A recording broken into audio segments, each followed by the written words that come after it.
and the normative elements of democracy quite some time ago.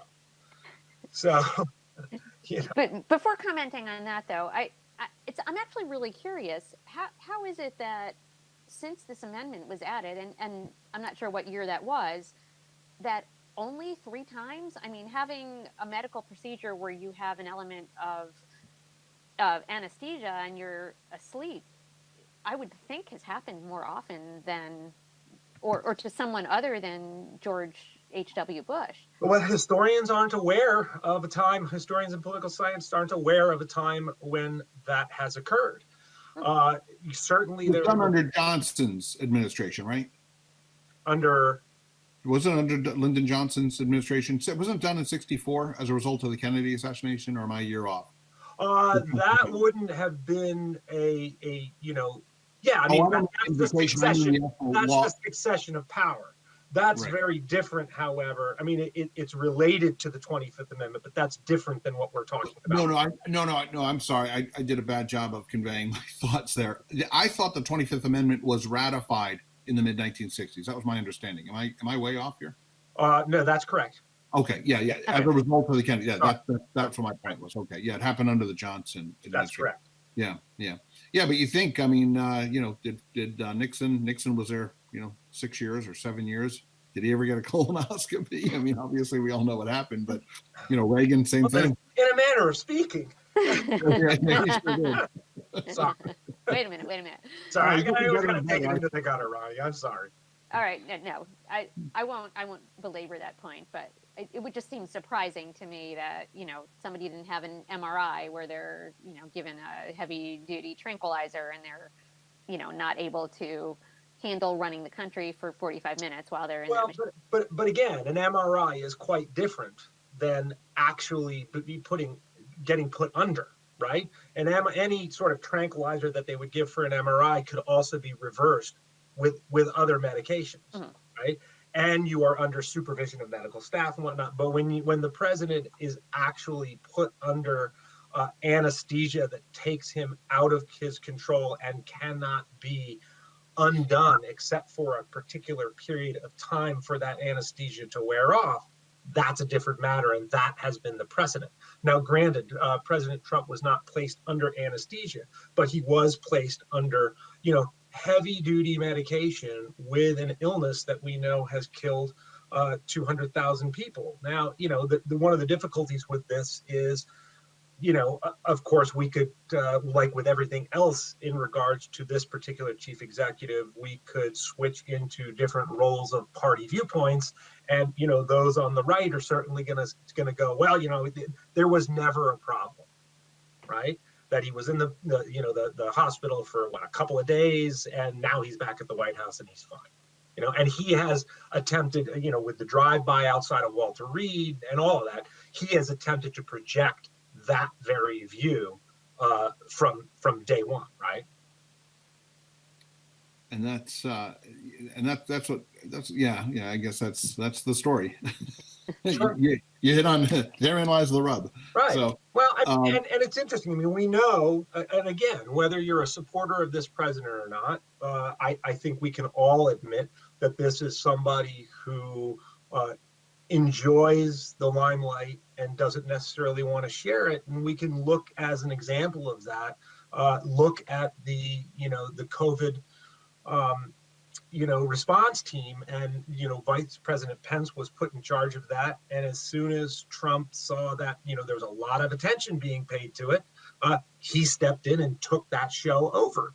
So we know that this is a president who loves the limelight. And again, whether you love him or you don't love him, you have to admit that he is very, very good at media and using modern media at what he does. And, there's quite a number of presidents in the past who have been, really ahead of their time in that regard. And it has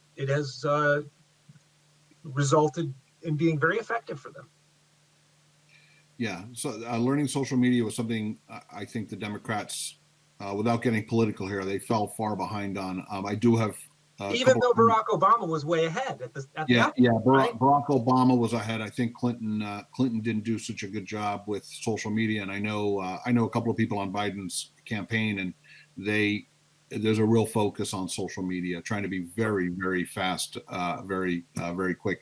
So I want to talk to you a little bit about the upcoming election, but I'm going to ask you first to give us a little bit of a history lesson and kind of refresh our memories. Let's talk about the 2000 election, when we had the situation in Florida, Gore versus Bush. It was what would become Bush's first term.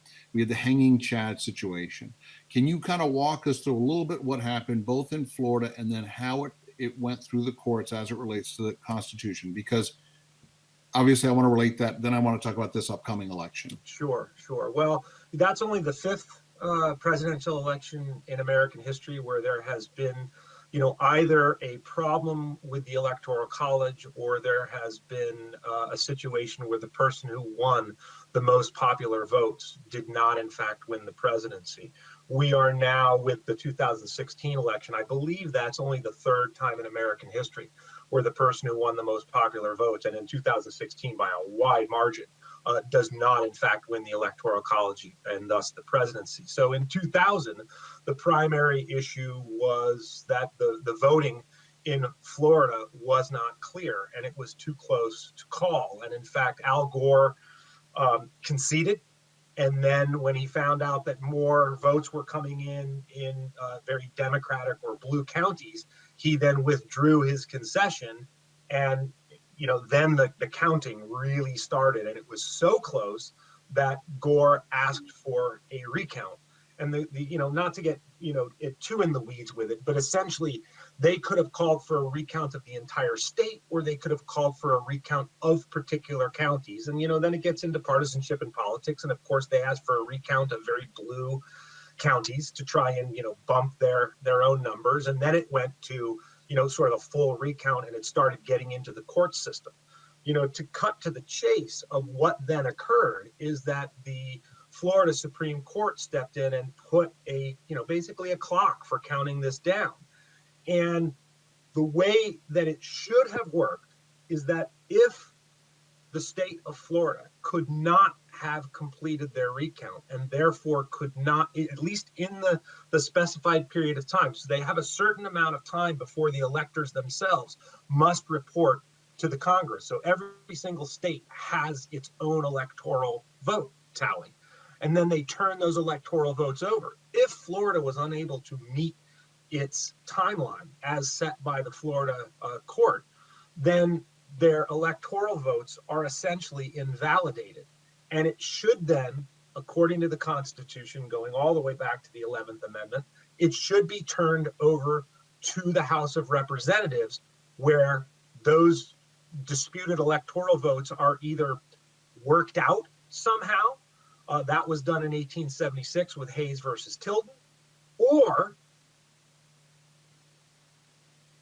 all of the votes are canceled. Right? Every single one of them, all over the country, and each state in the House of Representatives, each state gets one vote. Doesn't matter how many representatives they have, they got one vote. So there are constitutional means for solving these problems. And, like I said, 6 times in American history that we've run into this problem with contested elections.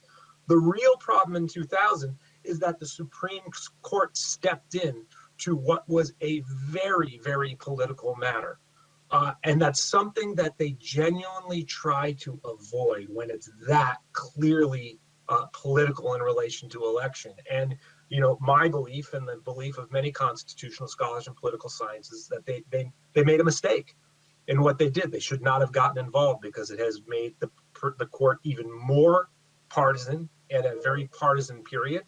And it called into question that election. So what should I know you laid out what the Constitution says. I realize you may be repeating a lot of what you said. What should have happened, sticking to as a constitutionalist, what should have happened? And how is it that the Supreme Court did step in? Well, what permitted them to do that? They permitted them to do that. They very easily, it was pursued to the Supreme Court, which is the final appellate level in the United States. What should have happened is it should have run its course in Florida. For those people in the country who argue on behalf of states' rights and federal, stop federal interference of states' rights, well, that was a very, very clear example of the federal government, in this case, the judiciary, stepping in and overruling a state court. In my view, what should have happened is that the count should have continued. If they couldn't make the count, then they should have determined that, or if there was another lawsuit in relation to it, then the electoral count, the electoral votes in the state of Florida should in fact have been invalidated. And then it would have been turned over to the federal government. But what the Supreme Court did is it skipped that step of the process. Now I realize I'm getting wonky, and I realize we're turning this into a history lesson, but I think it's fascinating. It is fascinating. So had this played out correctly at the time, if I recall, am I correct? The Republicans had the House in 2000. That's correct. So the outcome would have been the same. Maybe. Why equivocate? Why maybe? Simply because we just don't know. Right? Yeah. I mean, we just don't know. I mean, as an historian, we're like, okay, facts. Yeah, I got you. What actually happened? Is the likelihood that the vote in the House of Representatives would have occurred and Bush would have been elected anyway? Well, okay. Yeah, probably. And, I've given talks on this subject before, and I've talked about it in my political history class. And I've always said to my students and anybody else who can make their way through to listening to me for, an hour and 15 minutes, is that the process should have gone through, right? We should have gone according to what the Constitution mandates. And doesn't matter. I mean, it obviously matters to me who wins the presidency, but I would make that argument if Gore had become president. I would make that argument if Bush had become president, because the norms and the processes of our democracy matter tremendously. Absolutely, they're pivotal to our functioning, and that's what we are seeing with our election today. Is we have steered so far away from the norms of American democracy, especially with a president saying, or any candidate, it doesn't just have to be a president, in this case it is, who vocally states in public that he will not accept the results of the election, and placing in the minds of America that the whole thing is bogus. And this is quite literally, the first time in American history where that has occurred. That is not the norm. And I say norm in terms of normative as opposed to what we would call normal, right? Because, what's normal? But normative, what is the norm for democracy and for our democracy? We are way, way outside of that at this juncture. So let's do a little bit of reading the tea leaves. We've got a lot of layers to this thing. Number one, we've got the potential of several states, the actual voting process being contested.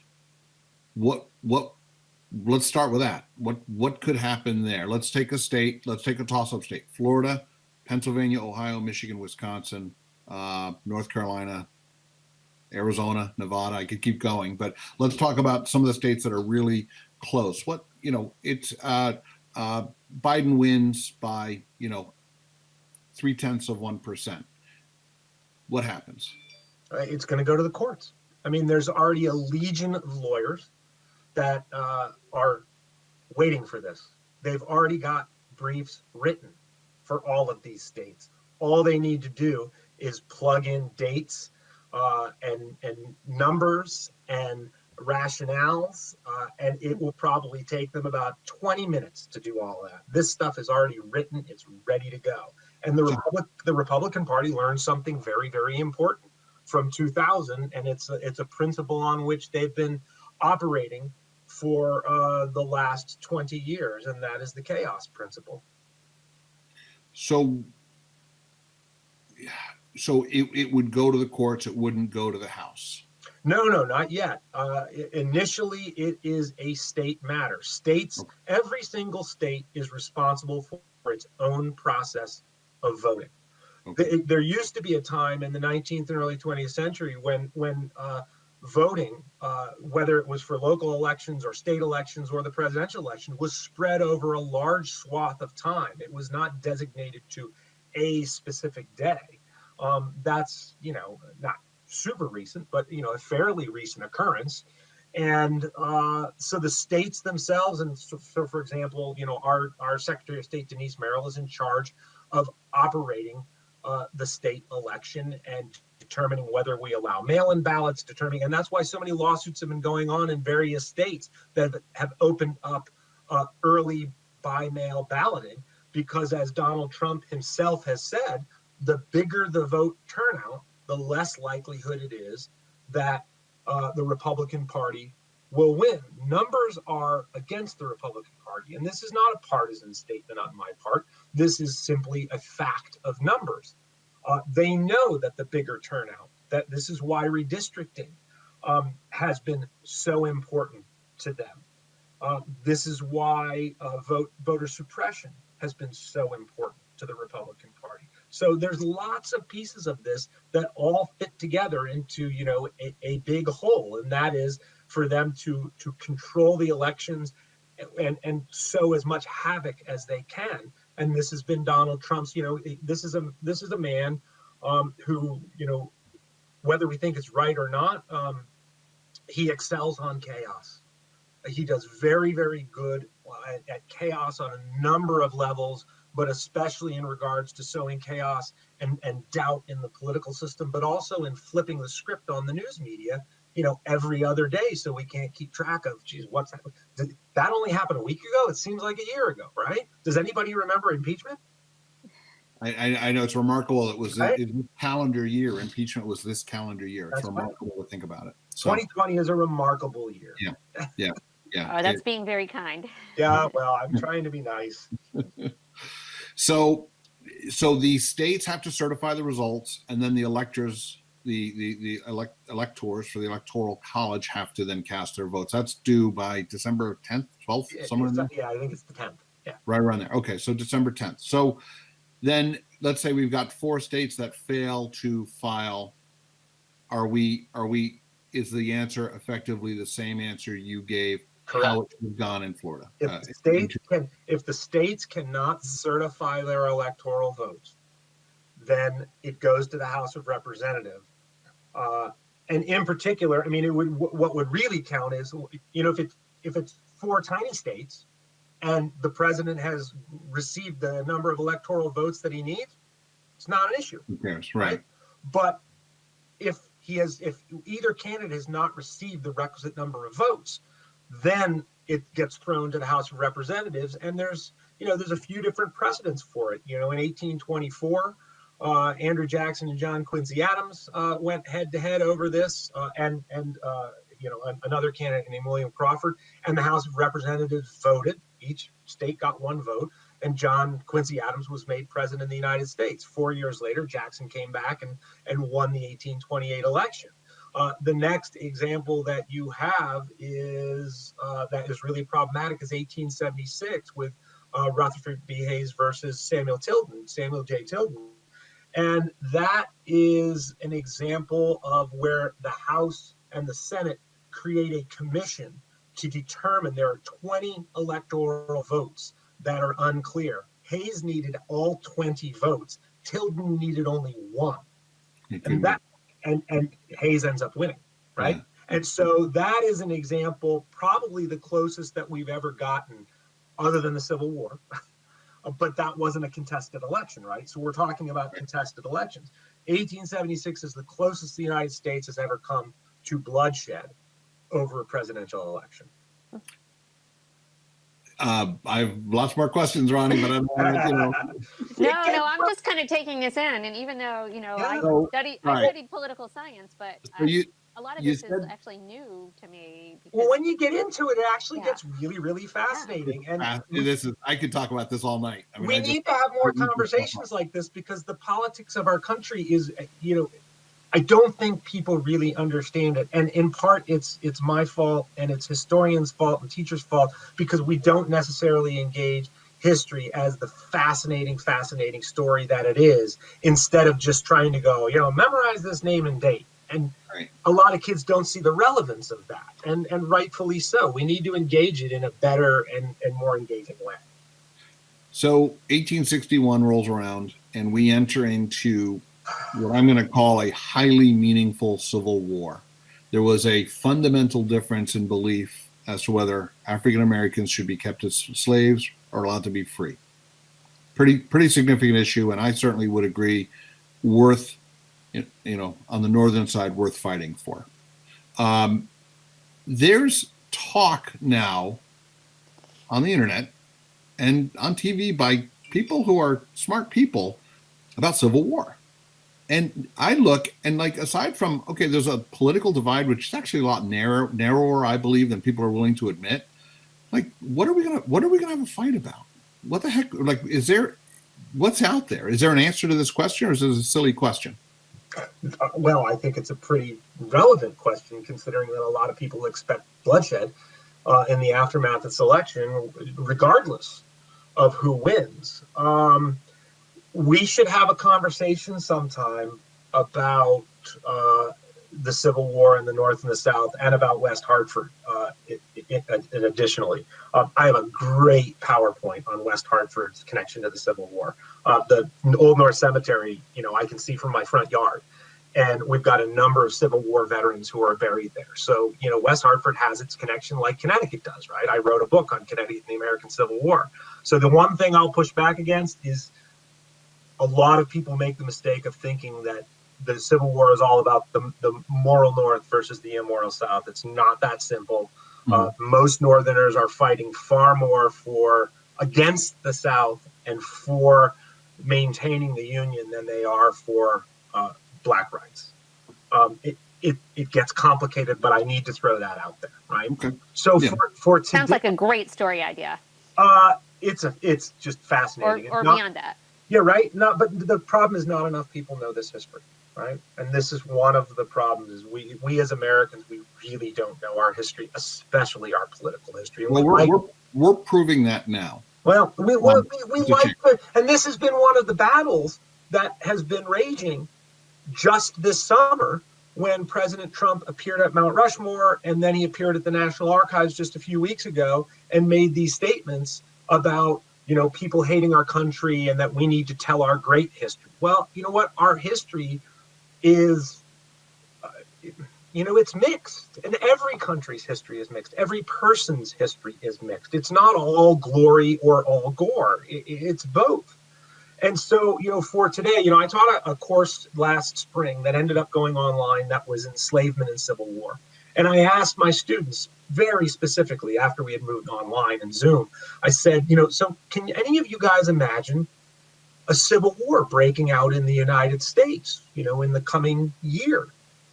And my students all responded. They had spent a semester studying the American Civil War. So they all responded in a sort of nationalistic way. And they said, well, it wouldn't be the North versus the South. It wouldn't be the East versus the West.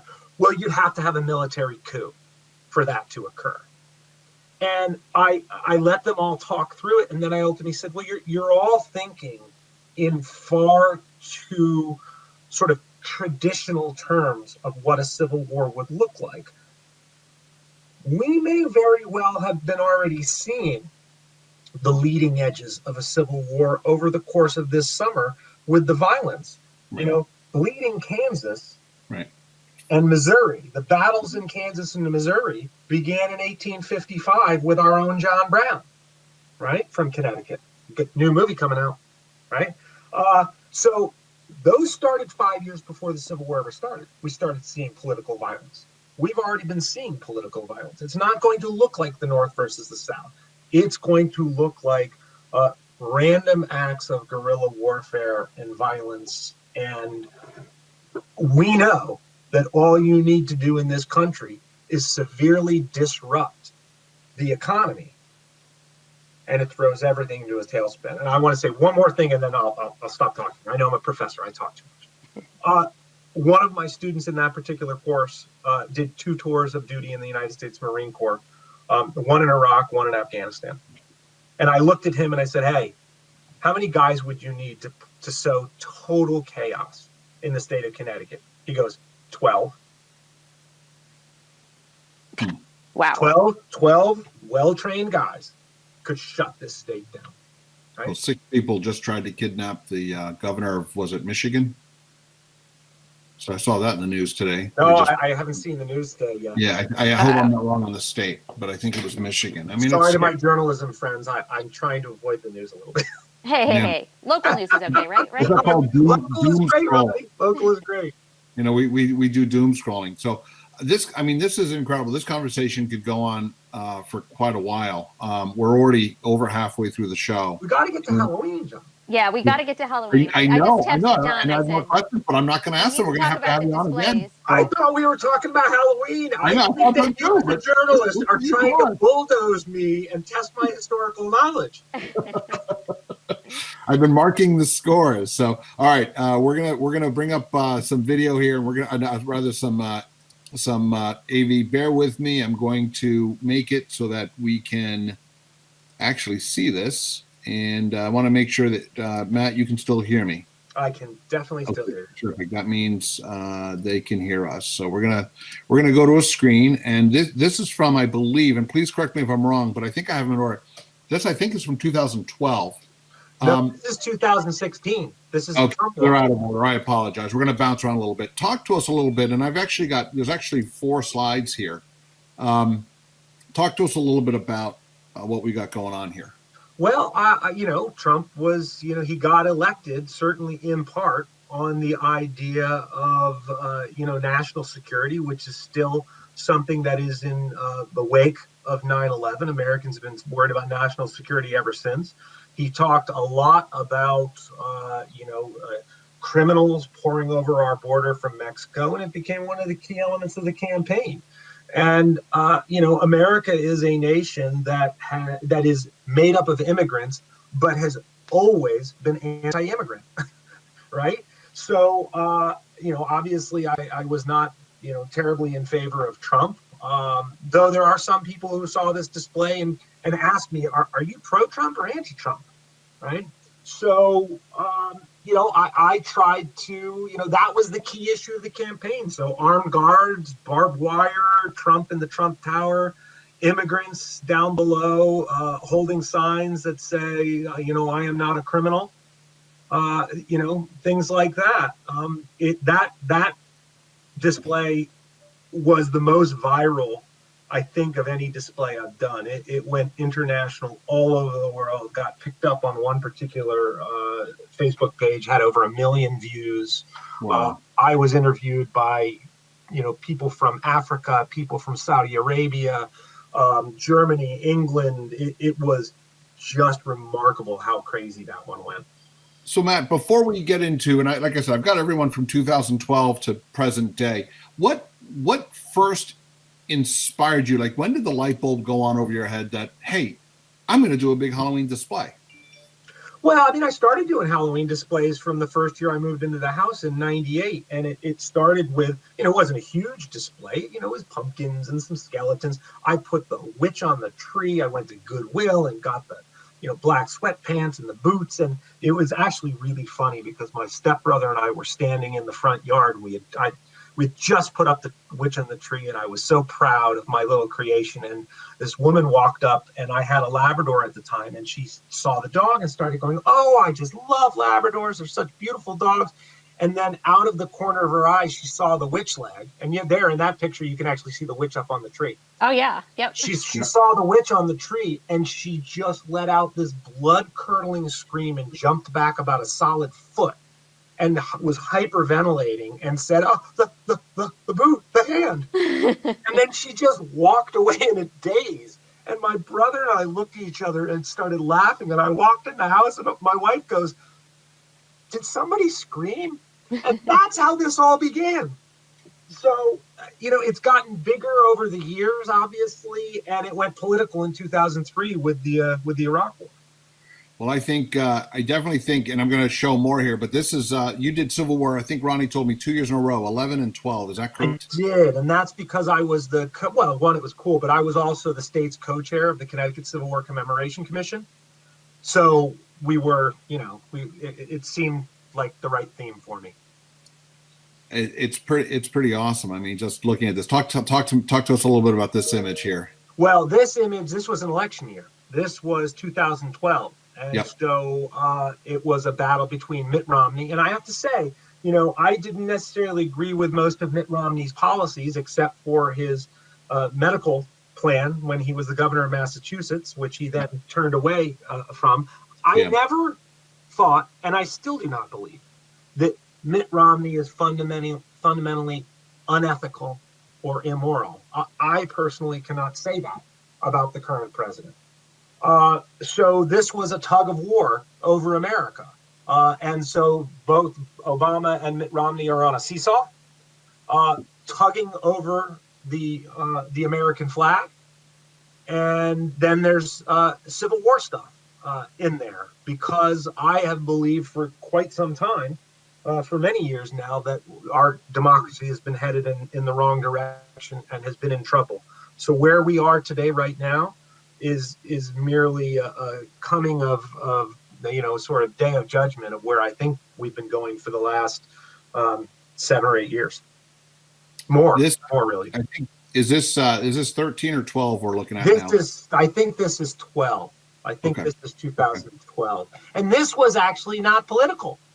This was the 1 year after going political that I didn't do political. I just did a sort of medieval castle, and I actually got notes from people saying, you need to go back to political. This is boring. But the great thing about that display was, if you see the coffin there, that was built into the wall, and it was on a hinge so I could open it. So on Halloween night, I scared the bejesus out of so many kids and their parents by popping out of that coffin, and it was great. And I just want to say about the previous image of the Civil War, that year, I've been very fortunate, and I count West Hartford, the kind of community we are for this, is that I've never really had any vandalism or damage. But one of the Civil War years, I was awoken at about 1 or 2 a.m. by a knock at the door. I went downstairs. There were 2 West Hartford police officers. and one of the officers, good evening, sir. I'm so sorry for waking you at this time of the night, but we had a report of somebody walking in the area with a rifle. And before I call every officer on duty to this area, I thought I would stop by and see if anything was missing from your display. And sure enough, there was a toy rifle missing from the display. And he said, well, that's good to know. And he called it in, and he says, well, as long as I got you up, would you mind walking me through the display? At 1 o'clock in the morning. At 1 o'clock in the morning. And these officers, I love West Hartford police officers. I've got a bunch who are friends. They're super professional. They're good people. But that was a pretty good one. That's so great. Did you do it? Did you walk them through? Oh, absolutely. Why wouldn't I? Good. So this is the Coliseum. Yeah. This is the Coliseum. I think this is 2013, actually. This one, before the pirate ship, is the one who took me the most time. That was an incredible display. It was, we worked out the math. Not me, because I don't do math. But one of my kids helped me with all the math. So actually, each tier of the Colosseum itself is a different dimension and size, just like the Colosseum in Rome. And then you've got the temple, the Roman temple on the right side, that you can't really see it from this image, but above it, carved into, you can see it a little bit there, carved into the styrofoam there, it says "Circumvenire Abstultes," which is one of my colleagues' favorite sayings, and it translates from Latin into "I am surrounded by idiots." So that one was fascinating for me to report on, because you actually challenged me as a reporter to figure out what all the Latin sayings were. Right. When we chatted, I refused to tell you. Yeah, you didn't. And I went and took pictures of them, and then I ran them through a translation, and then we talked about them, and I figured out how to portray what your meaning was. Yeah. I think I asked my daughter, who'd taken Latin at Conard too, to give me a little help. Well, the director of Latin at Hall High School, Jim Crabb, loved that display. And I have to say, that year I got a letter in the mail, a card usually we get cards and postcards to the Halloween house. And when I see it to the Halloween house, I know they're positive. When I saw this particular card that said to the residents of 115 North Main, I was like, oh, that's not fair. And the woman, it was clearly a woman who had written the card, and she was offended by the beheadings in the Roman Colosseum display. And this was at the time of ISIS, and said, didn't I know about ISIS and what was happening in the Middle East? And I wish she had left someplace I could respond to, because my response would have been, apparently you don't understand the concept of irony. That was the whole point. In the interest of time, I had to fast forward to the 2020 display, which is, the two major news stories, and you were able to combine them both in your display. Talk to us a little bit about 2020. 2020, I specifically avoided the presidential election because we have a nation that is fraught and frenzied and ready to blow. I didn't want to contribute to that component of it, so I didn't put up Trump or Biden or either of their names. I did the two leading cultural, social, political issues of the year. They are Black Lives Matter and COVID. I believe they are intimately linked to one another because they both engage in the denial of science. One is the denial of hard science in regards to COVID, and one is the denial of social science in regards to refusing to recognize systemic racism is the outgrowth of the institution of slavery. Talk about the negligent homicide. Talk about the pictures above that. Those pictures are people who one of my daughters, Meryl, took off of the internet. They are people from all races, all ages. That is actually my sister-in-law's father-in-law right there. Alex Kovalenko died at the age of 91 from COVID. He was a doctor for 60 years, a community doctor. He was, as I put in the display, everyone's doctor. A remarkable, remarkable human being. And those people died. Estimates are that if the Trump administration, and this is from Columbia University, a study at Columbia, estimates are that if the Trump administration had acted only 2 weeks earlier than they did, some 82 to 84% of those who got sick and died, that wouldn't have occurred. This response has been a disaster. It's negligent homicide. It's that simple. It's been awful, and I'm trying to see. I thought I had Sherry in the stream, but I don't. So I'm going to send her a quick text here, Ronnie. If you can cover me for a couple of moments here, I'm going to quickly text Sherry and try to get her back in the stream here. Well, while we're talking about that, I just want to ask you which of the displays has been your favorite? I have to say the Vietnam display was my favorite, only because I had so much fun making that helicopter.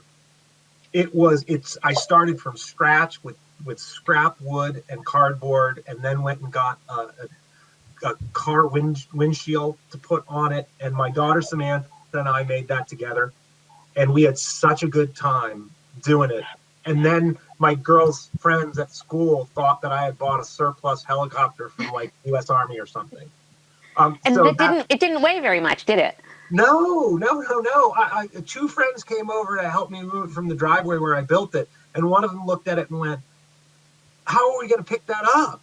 And I walked over and lifted it with one hand, and he was just like, "Wow, cool." So that was my favorite, and also my daughter's idea, Samantha. It was her idea to make a replica Maya Lin Vietnam Wall. And that was the first year that we did public comment, and we had people, we left a white paint pen for the black cardboard wall, and we had the names of over 300 veterans that people wrote their names on. Wow. And that public piece to the art was so cool. I've been really pretty much doing it every year since. I'm going to quickly, we're trying to troubleshoot some technical issues with Sherry. So while we're waiting, I'm going to pop back into the stream here. We got the pirate ship, which I don't think I showed. Pirate ship was awesome. So that was a lot of work. And if people haven't seen it, they should look on my website, which is themindfulprofessor.org. It's all one word, themindfulprofessor.org. There is a time-lapse video that took about 9 hours to put up with 7 of my friends.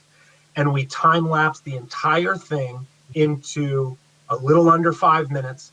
and there's an original song from a group of kids I know that have their own band. They all graduated from Hall.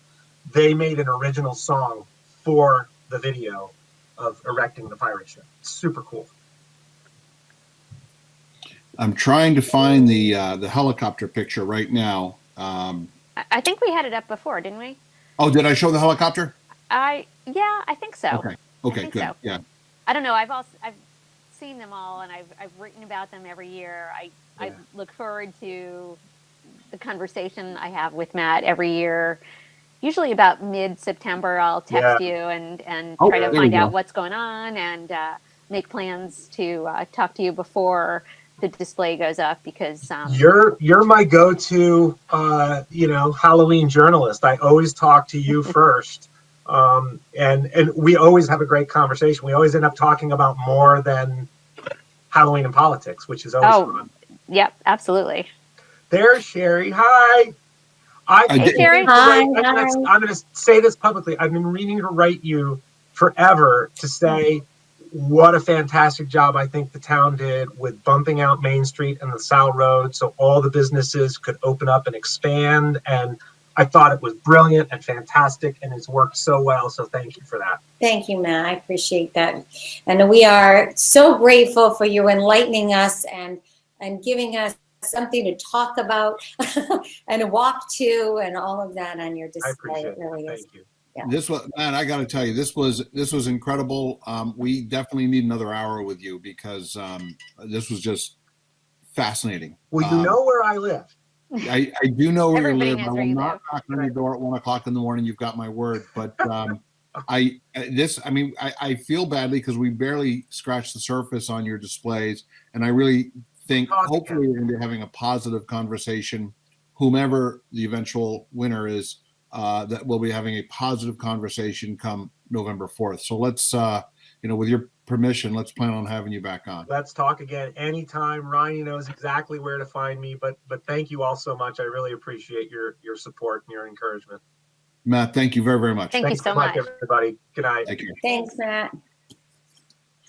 All right, we have a big night happening here. Now, with the second part of our night, we've got the mayor of West Hartford, Mayor Sherry Cantor, who is here to promote an effort.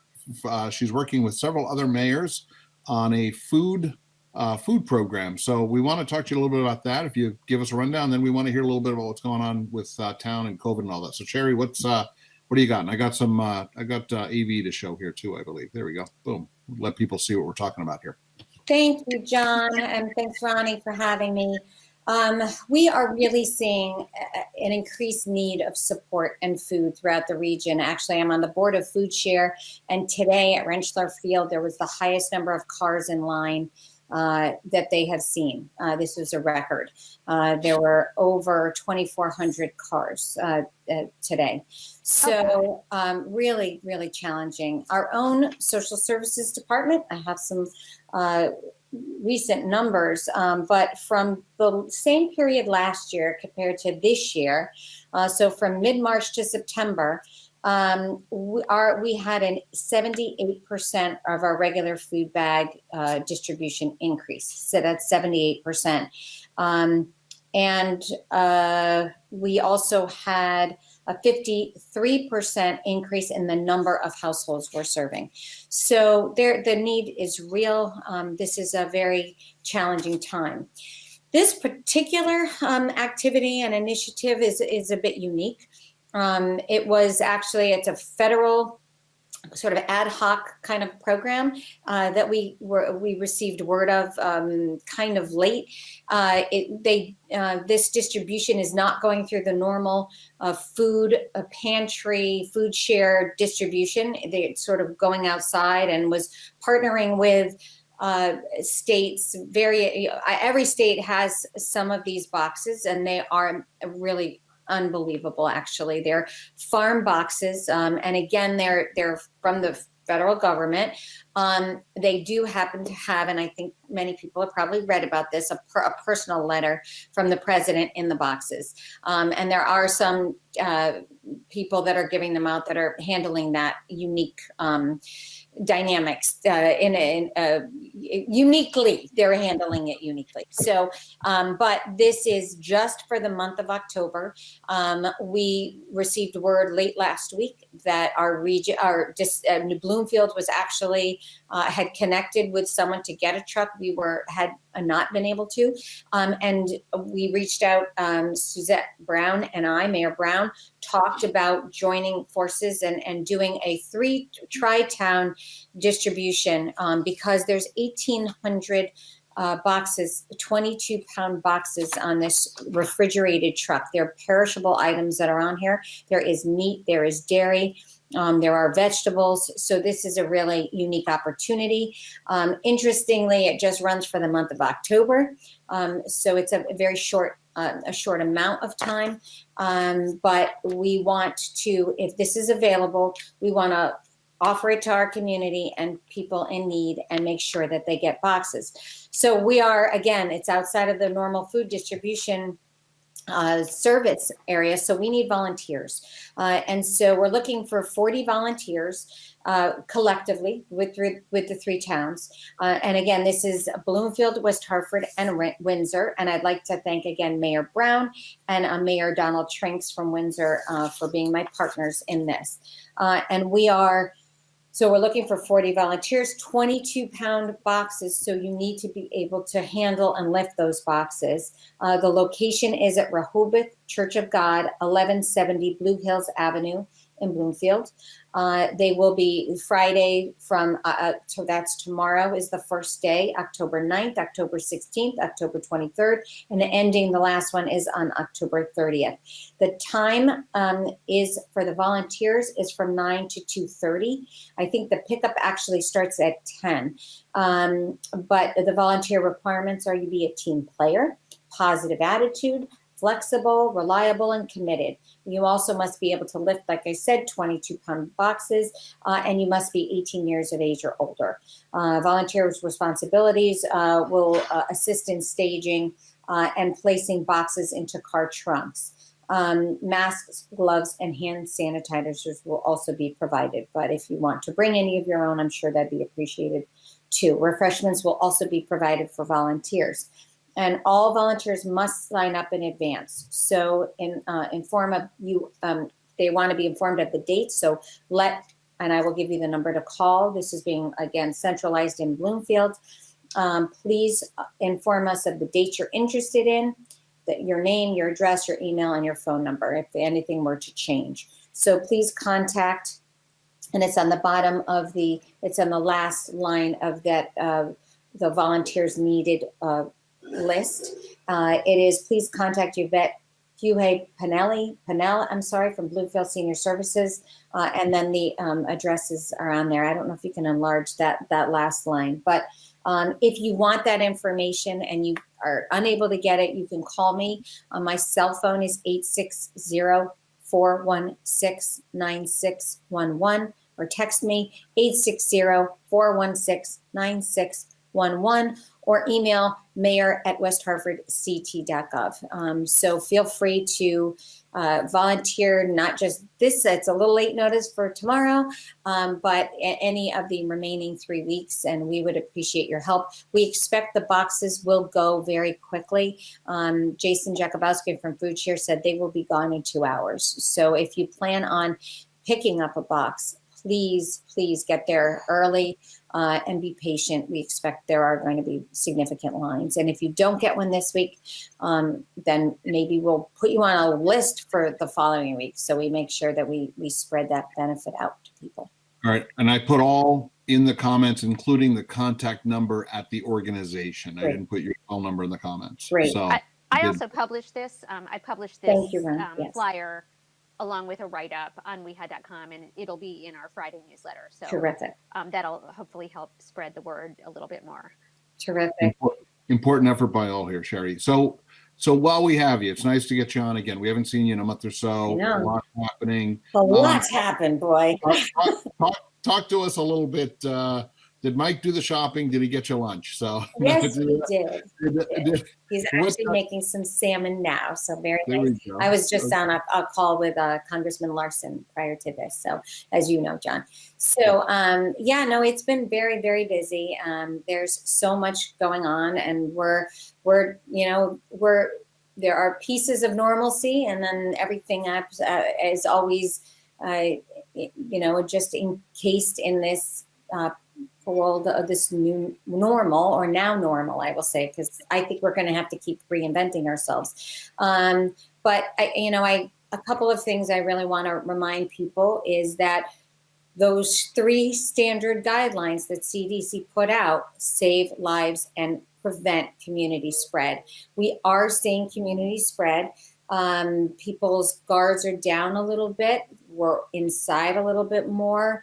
And I think, we're all sick of not seeing each other's faces and being able to hug and touch and be, but we can't yet.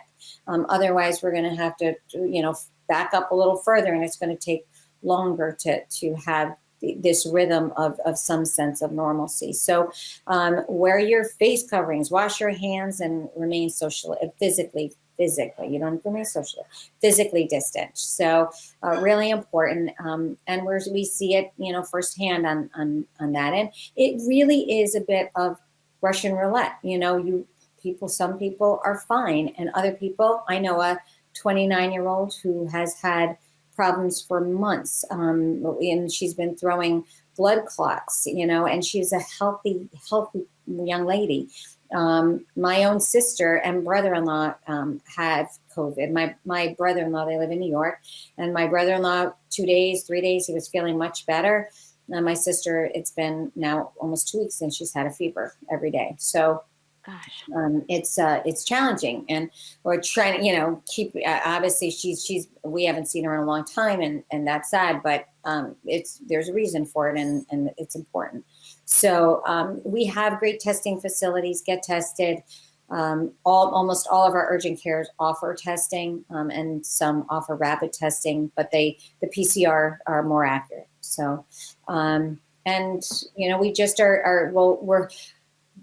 I love Matt's comments about, making sure that we extend our life outside to allow our businesses to succeed. And we're working on some configuration for the winter, challenging. This is my plug. If you like a business and you want them to be here for the long term, support them, support local, and buy local. And as easy as it is to order that Amazon box and to order something, it's really important that you support the local, not only, retail, restaurants, whatever businesses that you find to enrich your life in West Hartford. And we are about small business. It's really important that you support them. So we're actually going to be starting a new feature on Business Buzz, not this week, but next week. I heard. Oh, I love it. Well, we're going to have some tips and then a feature on a business each week that is doing something special to differentiate themselves in this time of COVID, as well as, what makes it important to support our local, even our businesses that are bigger businesses, not necessarily locally owned, but maybe a franchise of a national business. Absolutely. They're still part of our community, and it's really important to, to keep them here, because there would be a big loss if they disappeared. Absolutely. And I couldn't agree more. If you like going to a institution, whether it's a nonprofit or a retail store or a restaurant, no matter, the size or whatever, they are all hurting. We just have less control if it's a national chain as opposed to a local owner. That's the one differentiation. But again, they're relying on us, and we all can't, not everybody can, and we understand that. But if you can, it's really important that you deliver. So I'll ask you one more question. I know we're running along here, so I don't want to take it too long, but council has been meeting regularly, and you've been conducting business as usual over the Zoom meetings, but you have been doing. What are some of the things that you have been working on, and some of the things you've accomplished over the last few months. I know there's a big development going in off of Prospect and Park.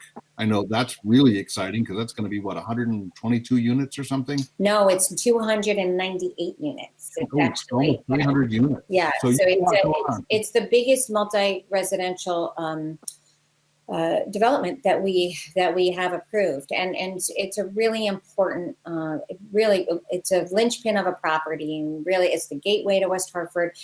Really important for the mall behind it, the strip mall behind it, as well as all of Park Road. And Park Road is truly such an eclectic gem of a location, and it's really wonderful that this is going to, I think, breathe so much life into Park Road. And those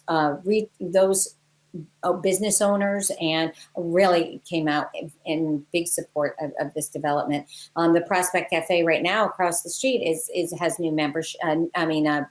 Recently put the restaurant up for sale, and it's a prime location for somebody else who wants to. And there's good things happening throughout town. I expect there's going to be some challenges and some hardships that we're going to see as well. We're in a due diligence phase of the former Yukon property, the Ideanomics property. There's that property is up for sale now.